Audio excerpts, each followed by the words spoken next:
చిన్నబాబు హవా పెరుగుతోంది. పార్టీని బలోపేతం చేసే దిశగా లోకేష్ పనిచేస్తున్నారు. భవిష్యత్తు కాలంలో పార్టీపై పూర్తి పట్టును సాధించే దిశగా లోకేష్ అడుగులేస్తున్నట్లు కనిపిస్తోంది. ప్రస్తుతం ఏర్పాటైన సమీక్ష కమిటీ కీలకంగా మారనుంది.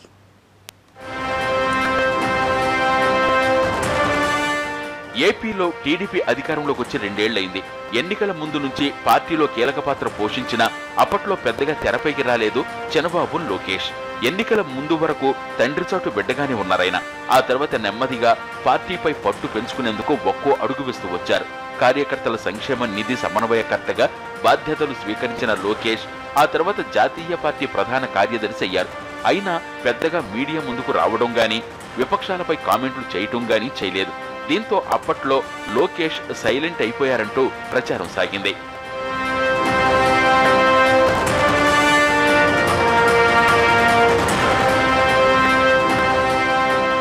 కానీ పక్కా వ్యూహం ప్రకారమే లోకేష్ అడుగులేస్తున్నట్టు తెలుస్తోంది. ఒకేసారి హైప్ క్రియేట్ చేసుకోవడం కంటే పార్టీపై పట్టు పెంచుకునేందుకే ప్రాధాన్యతనిచ్చినట్లు కనిపిస్తోంది. ఇందులో భాగంగానే లోకేష్ నేతృత్వంలో టీడీపీ సమీక్షా కమిటీ ఏర్పాటైందంటున్నాయి పార్టీ వర్గాలు.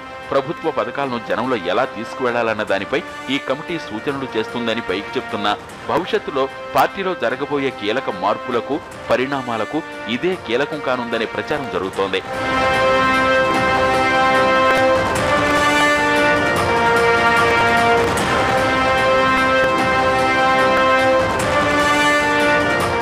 ఎమ్మెల్యేలు ఇన్ఛార్జీల పనితీరుపై ఎప్పటికప్పుడు సర్వే చేసి అధినేతకు నివేదిక ఇవ్వడమే లోకేష్ కమిటీ బాధ్యతగా కనిపిస్తోంది. దీంతో ఈ కమిటీ గురించే చర్చించుకుంటున్నారు తెలుగు తమ్ముళ్లు. కమిటీలో ఎలాంటి చర్చ జరిగింది, తమ గురించేమైనా ప్రస్తావనకు వచ్చిందా అంటూ ఒకరిద్దరు మంత్రులు సైతం గుచ్చిగుచ్చి అడుగుతున్నారంటే కమిటీకున్న ప్రాధాన్యత ఏంటో అర్థమవుతోంది. మొత్తం మీద ప్రస్తుతం జరుగుతున్న పరిణామాలు చూస్తుంటే వచ్చే ఎన్నికల్లో టిక్కెట్ల కేటాయింపులు, పార్టీలో జరిగే కీలక మార్పులకు ఈ కమిటీ కీలకం కానుందనేది సమాచారం.